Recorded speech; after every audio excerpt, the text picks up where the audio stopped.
Municipal 2020, aujourd'hui je suis avec Monsieur Moelle. Bonjour, Bonjour. maire de Castex. Donc vous repartez pour un second mandat. Castex, notre village est votre slogan. Représentez-vous pour tous les Castésiens qui ne vous connaissent pas encore ou très très peu. Alors, je m'appelle Philippe Moelle, j'ai 40 ans. Voilà. J'ai eu un mandat de maire, je suis maire sortant. On a fait beaucoup de choses durant ce mandat avec une belle équipe que j'avais constituée à l'époque pour bien gérer ce village. Et voilà, on a fait beaucoup, mais il reste encore à faire. Alors, du coup, on s'est dit il faudrait qu'on continue. Et on est allé à la recherche voilà, d'autres Oui, profils. parce que pour qu'on comprenne bien votre parcours, dans un premier temps, vous avez repris la suite du maire qui était en place. Oui, Donc c'était votre premier mandat en tant que, je dirais, suiveur. Vous repreniez exactement.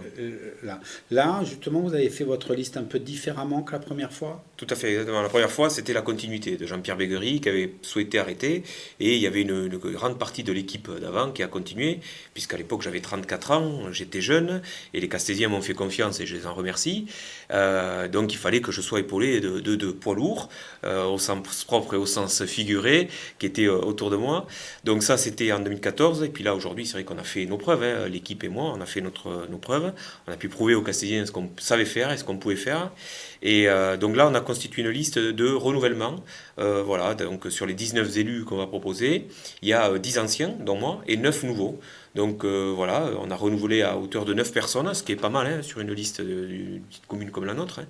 Et tout en gardant toujours ce panel de hommes-femmes, ça c'est la loi qui l'oblige, mais de quartier, de profession, d'âge, de vie dans la commune. Donc voilà, j'ai essayé de garder cette mixité qui a bien marché sur ce premier mandat. L'expérience de ces 6 ans, est-ce que vous avez été chercher des profils peut-être plus pointus parce que vous vous êtes rendu compte qu'il fallait peut-être des gens qui maîtrisent mieux certains sujets? Oui, c'est exactement ça. Hein, c'est exactement ça. J'avais sur le premier mandat des gens d'expérience. Et c'est important l'expérience, et il y en a encore qui sont restés avec nous. Hein. Mais là, je suis allé chercher des profils, ce que vous dites, un peu plus pointus côté technique, parce qu'aujourd'hui, nous les élus, on a affaire de plus en plus à des techniciens, et il faut pouvoir échanger avec eux et argumenter. Et c'est vrai que c'est quelque chose où voilà, il faut parler le même langage qu'eux. Et donc là, oui, j'ai des gens qui ont des profils un peu plus techno, mais des technos qui vivent la vraie vie dans notre village. Et voilà, donc ça, c'est vachement important pour nous, quoi. Alors, on va partir sur le bilan puisque vous avez reconstitué une équipe, moitié-moitié, on peut dire. Oui. Vous vous êtes appuyé sur le bilan 2014 pour partir sur 2020 ou vous avez changé beaucoup de choses? Alors c'est important hein, de s'appuyer sur ce qui a été fait et qu'on a trouvé que c'était bien fait, nous, personnellement. Donc on s'est appuyé sur ce bilan qu'on a distribué aux citoyens. On s'est rendu compte en le faisant qu'on avait tenu parole sur 99% des points. Et ceux où on n'a pas tenu parole, on a expliqué dans notre prospectus bilan pourquoi on n'avait pas réussi à faire les choses. Il y a des explications hein, à tout.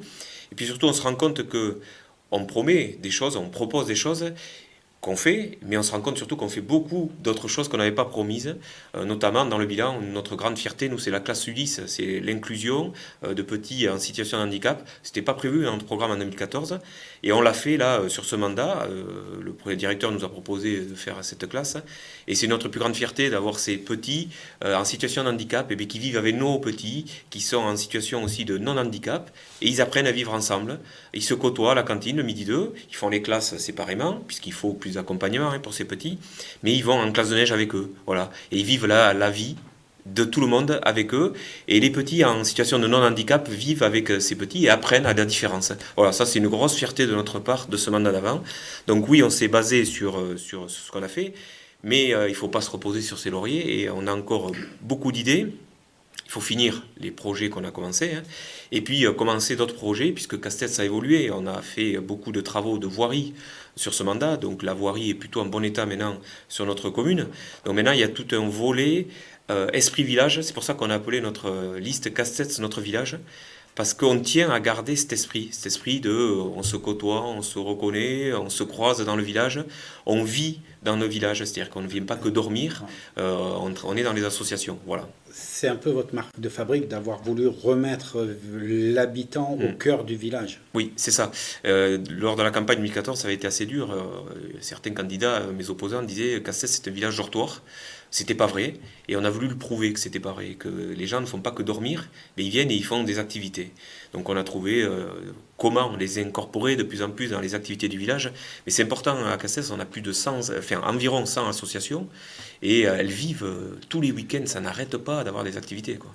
Parce que pour bien comprendre, le casse-tête, c'est au cœur d'un nœud, je dirais, économique par sa situation. Donc souvent, on dit qu'il y a plus d'emplois Oui.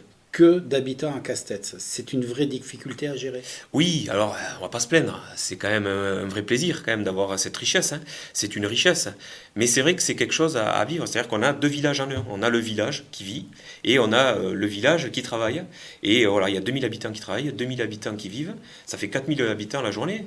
Et forcément, dans tout ça, il y a des Castésiens, mais il y a des gens qui ne sont pas de Casse-tête. Donc on essaye aussi de les incorporer dans la vie de notre village. Et il faut que le week-end, notre village y vive. Et il vit avec nos associations. Et c'est un axe aussi de notre programme, hein.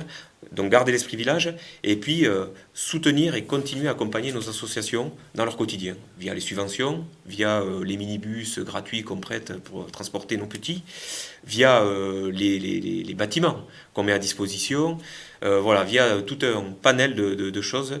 Et on se rend compte qu'il y a des difficultés pour certaines associations et on l'a mis dans notre programme, par exemple, pour faire le siège de la pétanque, trouver un lieu pour faire des grandes manifestations. Voilà, Castès a grossi, a grandi. Et on se retrouve aujourd'hui avec seulement le hall des sports qui peut accueillir les grosses manifestations. Pas de la chasse, les concerts de musique, la fête des écoles, les fêtes, etc. Donc il faut qu'on réfléchisse sur le prochain mandat. On ne donne pas la solution. On dit on va réfléchir tous ensemble, nous élus, associations, citoyens, pour voir quelle est la meilleure solution et qu'est-ce qu'on fait pour que demain on puisse avoir ces activités et ces soirées dans un lieu qui est agréable pour tous. Alors, ça fait plusieurs fois que vous dites nos petits, nos petits, nos petits. Donc je vais transformer nos petits par la jeunesse. C'est vraiment un axe de travail pour vous? Oui, on a deux gros axes de travail. On a la jeunesse et nos aînés. Et c'est vrai qu'un maire, c'est le père de la nation castésienne. C'est-à-dire qu'il est là quand il y a des bons moments, les mariages, les naissances. Il est là pour annoncer les décès. Voilà. Donc c'est pour ça que je dis nos petits et nos aînés. L'axe jeunesse est important. Casse-tête, c'est 260 enfants à l'école. C'est une grosse structure. On arrive un peu à saturation. On a créé 2 classes sur le dernier mandat. Sur le prochain mandat, on l'a mis dans notre programme aussi. Il faut réfléchir à comment on fait pour accueillir encore plus d'enfants, agrandir l'école, en refaire une. Pareil, on ne donne pas la solution, on va la réfléchir ensemble avec les enseignants, avec les parents d'élèves, avec les enfants, avec nos agents qui sont au service enfants-jeunesse. Voilà, une grosse réflexion autour de ça, mais il est sûr qu'il va falloir faire quelque chose, puisqu'aujourd'hui on arrive à une capacité maximum du groupe scolaire. Donc ça, c'est la partie école, mais il y a la partie loisirs. Donc on va mettre un city-stade, on a proposé ça, de mettre un city-stade dans Casse-Tête, puisque c'était dans un projet des jeunes au département, au budget participatif. Il n'a pas été retenu, mais nous, on va le retenir. Voilà, et on va le proposer et on va le faire pour aider nos jeunes à avoir des activités sportives. Il y a un skatepark aussi qu'on veut mettre en place, puisqu'on en a un sur Casse-Tête qui est assez délabré. Voilà, il y a un parcours de santé. Alors, c'est pas que pour les jeunes, tout ça, hein, c'est aussi pour nos aînés. Hein. Mais voilà un peu les axes qu'on a pour nos jeunes, et puis continuer. Le passe-permis, l'accompagnement des jeunes dans les associations, à travers les subventions, hein. L'air de rien, la musique. On met 1100 € par an par musicien. Et souvent, les musiciens, c'est les enfants. Donc, c'est 1100 € que les parents ne paient pas et que la collectivité paie. Et ça permet à l'enfant d'apprendre la musique. Voilà un peu comment on peut aider nos jeunes aussi demain. Donc, jeunesse, ancien, et un travail intergénérationnel, essayer de relier tout ça ensemble, d'avoir une ligne directrice ou chacun dans son coin? Non, surtout pas, surtout pas. Non, on a cette chance que mon prédécesseur avait bien réfléchi les choses. Il a mis l'EHPAD, la maison de retraite, en plein milieu du village. Et c'est vrai que ça c'est génial parce que ça permet des liens intergénérationnels incroyables. J'ai des élus qui y sont très attachés et qui travaillent beaucoup à ça, qui permettent à des associations de faire des concerts. Ce week-end, il y avait un petit concert de l'école de musique dans l'EHPAD. Voilà, alors au début ça a perturbé, hein. Ça a perturbé les résidents, ça a perturbé les parents de venir dans une maison de retraite, c'est déstabilisant. Puis maintenant, c'est devenu quelque chose d'habituel et même presque un plaisir pour tous de se retrouver. On fait des liens intergénérationnels avec le centre de loisirs, avec l'école. Et puis donc nos aînés, continuer à les avoir dans notre centre-bourg. On va réfléchir à mettre en place une résidence senior. On n'a pas de résidence senior à Castets. Et on voit qu'il manque ce chaînon entre la maison et la maison de retraite. Voilà, il y a peut-être, on n'est pas obligé d'aller de la maison à la maison de retraite. Il y a une étape qui nous manque à Castets. Et ça, on va y réfléchir sur le prochain mandat, voilà, pour les aînés. Et puis les aînés, continuer, on a un très bon club des aînés, les Loose Balance, qui s'impliquent incroyable dans notre commune, et continuer à les accompagner, à les aider, à faire ce qu'il faut, voilà, pour qu'ils puissent être heureux à Castets. Alors, ça fait plusieurs fois que vous parlez de je ne donne pas la solution, on va la créer tous ensemble. Oui. C'est vraiment une méthode que vous voulez mettre en place aujourd'hui où tout le monde parle de participatif, de la crise des Gilets jaunes il y a un an. C'est vraiment une volonté forte chez vous et comment vous faites cette mise en place? Alors, très bonne question, merci. Ça ne nous est pas venu comme ça. On l'a déjà fait sur l'autre mandat. On avait mis en place la commission des citoyens. C'était hyper novateur à l'époque, en 2014, la commission des citoyens. C'est des gens qui se sont portés volontaires et qui ont une commission et qui se retrouvent et qui parlent de sujets et qui proposent aux élus. Alors vous allez me dire, un petit village comme Castets, quand même, les élus, on est près du terrain et on sait ce qui se passe. Oui, mais c'est bien aussi d'avoir une commission de citoyens, de gens qui s'engagent voilà, à faire le relais de ces citoyens. Et donc cette commission des citoyens, on compte continuer à la garder et à la faire vivre. Et c'est dans ça que je veux associer, c'est ce qu'on a fait durant tout l'ancien mandat. Le PLU qu'on a fait, on a fait des réunions de concertation. Le plan de référence qu'on a fait, on a fait des réunions de concertation. C'est pas quelque chose de nouveau, c'est quelque chose qu'on faisait déjà. Moi, je travaille beaucoup en équipe. Je pense que je ne détiens pas toute la vérité dans mon bureau, tout seul, avec mes secrétaires, et qu'il faut partager. Et souvent, en partageant, on se rend compte il y a des bonnes idées là, il y a des bonnes idées là, où ça permet aussi d'expliquer les choix qu'on fait, en disant, ben non, on a décidé de mettre le City Stade là, on vous propose de le mettre là, parce que si, parce que là, parce que si, parce que là. Et en expliquant, les gens s'approprient plus facilement les projets. Et voilà, on est une petite commune. Je pense qu'on a encore l'espace de pouvoir discuter, s'approprier les choses. Après, il y en a un qui tranche, il est là pour ça, c'est moi. Donc je tranche, à mon âme et conscience. J'aime bien assumer mes décisions. Voilà, donc je prends la décision et je l'assume, je trancherai quand il le faudra. Mais je trouve très très important de pouvoir associer le maximum de personnes autour de moi pour avoir, voilà, parce que je ne détiens pas la vérité et la science absolue, voilà. Dans les sujets délicats du moment ou qui font beaucoup parler, c'est l'écologie, la transition, le durable. Est-ce que là aussi, c'est quelque chose qui, dans votre mandat, a été utilisé et que vous comptez développer ou remettre Oui. plus fort? Oui, c'est un vrai sujet. Pareil, on n'a pas attendu que ça soit la mode pour s'y mettre, hein. On a éteint les lumières la nuit, hein. Voilà, ça permet de faire des économies d'électrice, de budgétaire, mais aussi des économies, on consomme moins de kilowatts, quoi. Ça, c'est des petits sujets, ça n'a pas été facile à mener, hein. Voilà, on a mis des LED dans toutes les classes, on a fait des choses sur le passé, et je compte vraiment accentuer ça. On a justement dans les profils que je suis allé chercher une personne, ressource là-dessus, qui a une vision globale de ce qui peut se passer dans notre département et qui va nous aider là-dessus. Mais c'est vrai que moi j'ai très envie d'avoir un poulailler dans notre école qu'on n'a pas pour manger les déchets, faire un vrai travail sur les déchets alimentaires et le gaspillage alimentaire, faire un vrai travail sur l'autoconsommation électrique avec des panneaux photovoltaïques. Voilà, on a plein de petites idées comme ça qui arrivent et qu'on compte mettre en place sur notre commune. On a déjà fait pas mal, mais il faut continuer. On avait fait la voiture électrique, la Zoé, avec la mobilité, on partage un véhicule. Ça ne sert plus à rien que chacun ait son véhicule. Si pour s'en servir, moi le jeudi de 8 à 9 et vous le vendredi de 9 à 10, je pense qu'on peut arriver à se trouver des solutions. Voilà, mais continuer à faire ça et toujours ensemble. Voilà.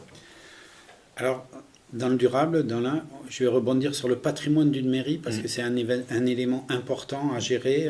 Ça aussi, votre patrimoine, vu oui, le réseau économique que vous avez, ça doit être important. Oui, on a un très gros patrimoine à Castets, c'est bâti. Voilà, alors ce que je disais tout à l'heure, on travaillait beaucoup sur la voirie sur le mandat d'avant. Maintenant, il faut qu'on continue à travailler sur les bâtiments. On tient à ce qu'ils soient toujours en bonne utilisation pour les utilisateurs et puis pour nous. C'est moins de frais de fonctionnement aussi, hein, l'air de rien. Voilà, on a changé les fenêtres, on a réisolé, on fait des choses comme ça. Là, à l'avenir, on a l'église qui commence à être un peu vieillissante, dont il va falloir s'occuper. On a la place du monument aux morts, on a le bâtiment du centre de loisirs. Voilà, on a quelques bâtiments comme ça à remettre un peu d'équerre. Et puis les autres continuer à les entretenir. On a le siège de la pétanque, j'en ai parlé tout à l'heure, qui est très très vieillissant, qu'il va falloir changer, et bien le remplacer par un bâtiment le plus économe et écologique possible, avec les moyens. C'est-à-dire qu'on n'ira pas non plus, on mettra le curseur où on peut le mettre nous à Castets suivant nos moyens. Mais voilà, l'idée c'est de continuer à garder des structures en très bon état. C'est une des qualités de notre village. J'ai une très bonne équipe de techniciens là-dessus qui nous permet d'avoir aujourd'hui des bâtiments qui sont plutôt en bon état. Vous venez de dire, ça dépendra des moyens, donc on va faire peut-être une petite parenthèse budgétaire où on en est, parce qu'il y a eu beaucoup de choses de dites, entre ce qui n'est pas renouvelé, les budgets qu'on ne vous redonne plus, qu'on récupère, les taxes qui s'en vont. Où est-ce qu'on en est à Castets à ce niveau-là? Castets a été mis à rude épreuve là-dessus. Je pense que j'avais bien communiqué. On avait eu une dotation quand j'étais élu à 200 000 euros. On est tombé à moins 35 000 euros. C'est-à-dire que c'était nous qui faisions un chèque à l'État, ce qui est complètement scandaleux. Alors ça, j'avais fait remonter où est-ce qu'il fallait. Aujourd'hui, là, on va voter le compte administratif 2019. On revient à une dotation à zéro. Au moins, on ne fait plus le chèque. Ça fait moins mal au cœur, mais c'est quand même à zéro. C'est-à-dire que tout le reste, il faut qu'on se le paye avec nos impôts. Voilà, alors nous, ce qu'on va proposer, c'est de continuer ce qu'on a fait par le passé. C'est maîtriser la fiscalité. Aujourd'hui, on est encore en dessous de la moyenne de notre canton. Donc il faut qu'on essaye de maîtriser cette fiscalité au maximum. Et on fait comment? En maîtrisant les dépenses. On a fait beaucoup sur le passé, sur ces dépenses. On a fait attention, on a serré le kiki de notre budget. Et en essayant de créer des recettes. Voilà, on crée des bâtiments, ça fait des loyers. On a, par exemple, les panneaux photovoltaïques sur le groupe scolaire qu'on compte mettre en place. Ça nous permettra d'économiser 10 à 15 000 euros d'électricité qu'on paye tous les ans. C'est un investissement de 60 000 euros, donc il faudra un peu de temps pour le payer, mais une fois que ça sera payé, ça sera des recettes pérennes. Donc voilà, sur les budgets, on va essayer de continuer de maîtriser tout ça. On ne sait pas encore bien aujourd'hui à quelle sauce on va être mangé pour la taxe d'habitation. Donc voilà, je sais que ça va être supprimé. On nous dit que ça va être compensé à l'euro près.